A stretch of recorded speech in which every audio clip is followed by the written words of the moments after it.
Boom. It gives it to all of our creatures. +6, +6, +6, +6, +6. Intro.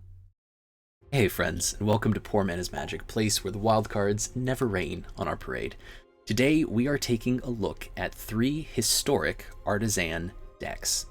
Now Artisan is a common and uncommon only format that is really great for new players, and you can play it in the historic queues, the alchemy queues, the standard queues, and still be competitive. You won't have to spend too many wildcards, precious, rare, or mythic wildcards, and oftentimes these decks can very easily be upgraded with some dual lands to be even more competitive.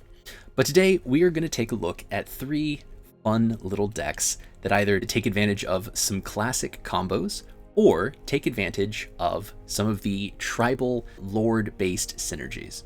So the first one we're going to take a look at is Poor Mana's Craterhoof. Now, you might be familiar, if you follow the Elfball deck, with a creature called Craterhoof Behemoth. Now, Craterhoof Behemoth is a mythic beast with haste that says whenever Craterhoof Behemoth enters the battlefield, creatures you control gain trample and get +X/+X until end of turn, where X is the number of creatures you control. So in the kind of classic Elfball deck, you want to get a bunch of your little mana-producing, low-cost elves on the board. You want to ramp up into a huge behemoth, play it down on the board, give all your tiny creatures a big boost, swing for lethal. Now, because this is Mythic, we don't have access to our Craterhoof Behemoth. Instead, what we have is Craterhoof Behemoth at home in the form of Zada, Hedron, Grinder. Now, Zada is a 3-mana, 1 red legendary goblin ally that says whenever you cast an instant or sorcery spell that targets only Zada, Hedron, Grinder, copy that spell for each other creature you control that the spell could target. Each copy targets a different one of those creatures. Now, you might say, oh, that's interesting. So you cast a spell, and then you get to copy that onto all of your creatures. I mean, that's only half of the equation. What else are we playing? Well, we are playing Appeal and Authority. Now, we are only playing one side of this, but it is the only relevant side. So Appeal is a 1 green sorcery spell that says until end of turn, target creature gains trample and gets +X/+X, where X is the number of creatures you control. So putting 2 and 2 together, if we play an Appeal with several of our elves on board and a Zada, we target Zada with the Appeal, Zada gets +X/+X, it copies Appeal for every other creature we have, we swing with our Poor Mana's Craterhoof.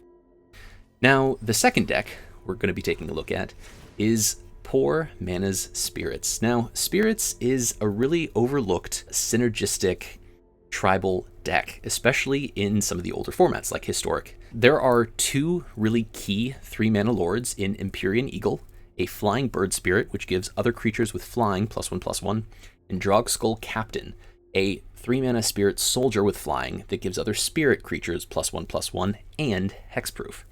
Now, there are plenty of ways to take advantage of the flying and spirit mechanics. The first is with a Lofty Denial. Now, this is a counterspell, which is going to protect our creatures from board wipes. It's going to protect us from falling behind on board. Now, Lofty Denial says, counter target spell unless its controller pays 1, and if you control a creature with flying, counter that spell unless its controller pays 4 instead. Now, this is going to be a really great deck conclusion because we have a lot of other flyers. We have 2 1-drops, one in Topplegeist, which is going to come in and tap a target creature.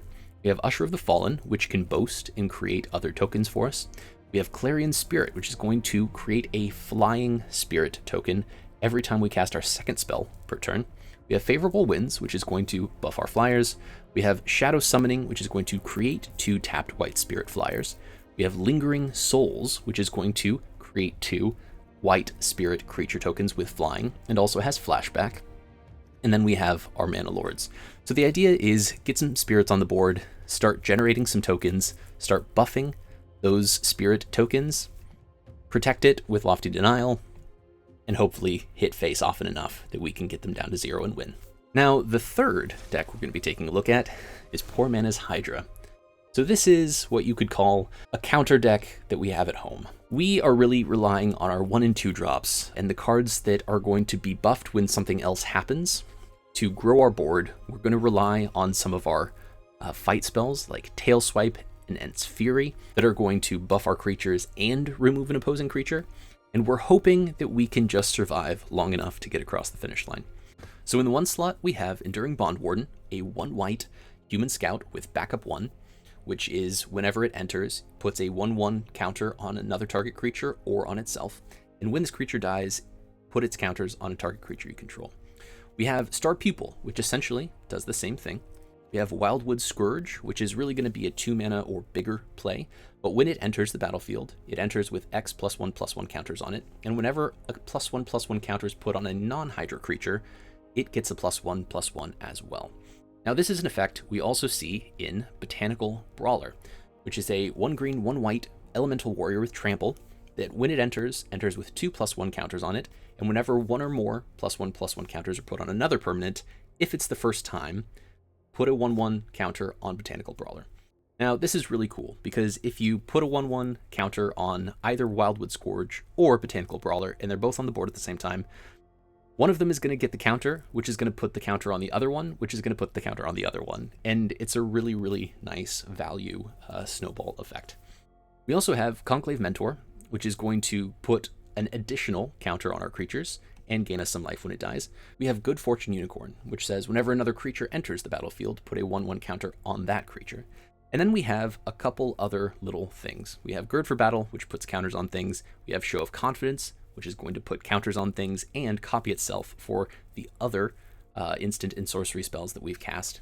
And then lastly, we have 2 copies of Garruk's Uprising, a 2 mana 1 green enchantment that says when it enters, if we control a creature with power 4 or greater, we draw a card. Creatures we control have trample. So this is going to be the deck. It tends to fall in matchups against control very, very quickly. It really needs to build a board. It really needs to have some opposing creatures to fight to really gain an advantage. But when we go up against those mid-range and aggro decks, a little bit of life gain goes a long ways. Okay, on the draw against Legend Kalecker. I think they're missing a letter there. We have some early ramp, we have some kind of mid ramp, we have some board presence, we have our Zada. All we're missing is one of our appeals, but this is a pretty good hand to start.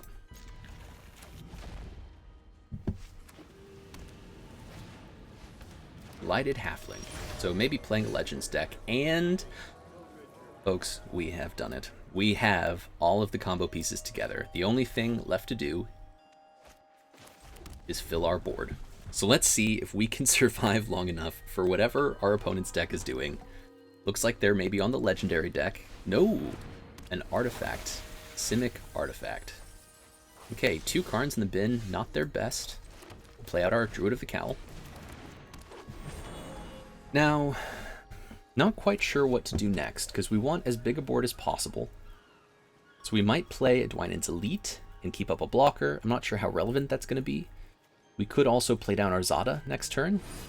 Ooh, a 1 ring. Okay, well, glad that didn't come down on the our swing turn. So we can't do damage to opponent anyway because they get protection from everything. We have a game trail in hand. We might as well play that out and reveal our forest. Now, we can play literally everything. What do we want to? And what sets us up best for a swing, maybe next turn or the turn after? Now we could do Dwynen's Elite, which will give us 3 creatures on the board. Next turn we'll have a forest. We'll have 5 mana, so we could play down Zada. Appeal doesn't give haste, unfortunately. So it might make a little bit more sense to plan for 3 turns ahead. So we'll play a Tribe now. Next turn we can play Tribe Dwynen. The following turn, Zada into a finisher. We'll see if we last that long. I hope we do. But if we do, it's going to be marvelous. We pass the turn. Opponent's going to be able to draw a bunch off of the 1 ring. Worst case scenario, they play some sort of bounce all of our stuff spell. Although they are playing out a pretty big board. A lot of mana creatures.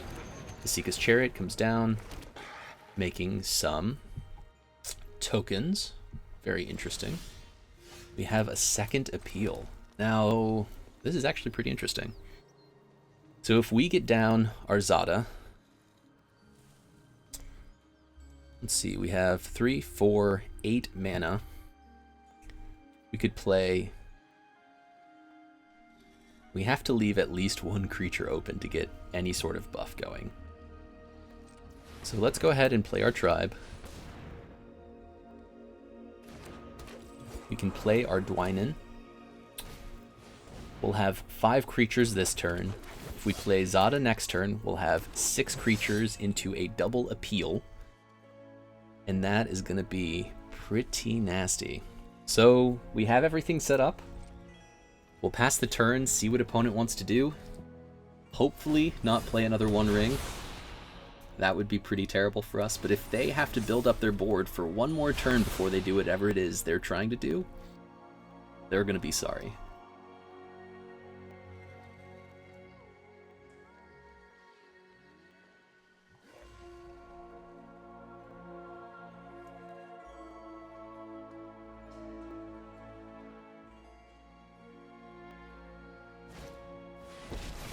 So they play down a Karn, they use up all their mana. They are going to go fetch an artifact card. We'll see what they get.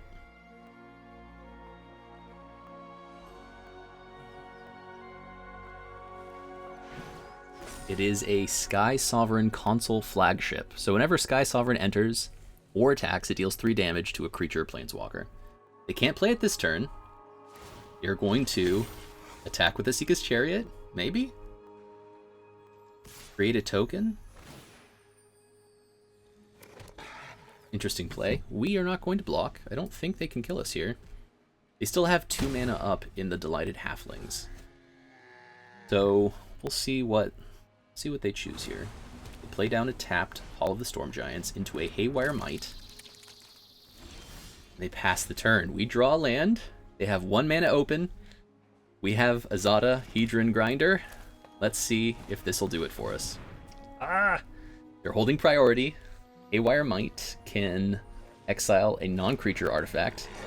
So let's go ahead, play our appeal, target Zada, copy it for every other possible creature. Boom. It gives it to all of our creatures. +6, +6, +6, +6, +6.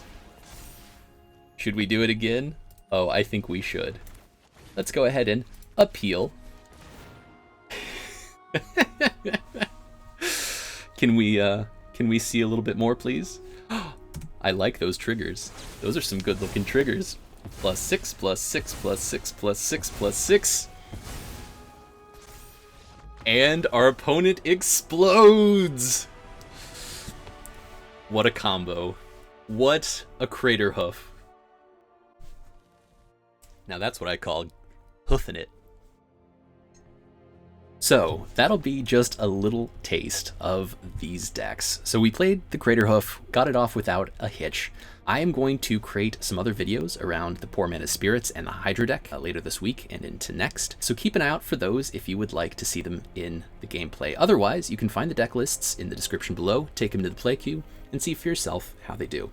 And so with that, we're going to call it a day for our 3 historic artisan decks. I hope you enjoyed the gameplay and the deck building as much as I enjoyed playing it. Please make sure to like, subscribe, and comment as it really helps my small channel grow. And I will see you next time.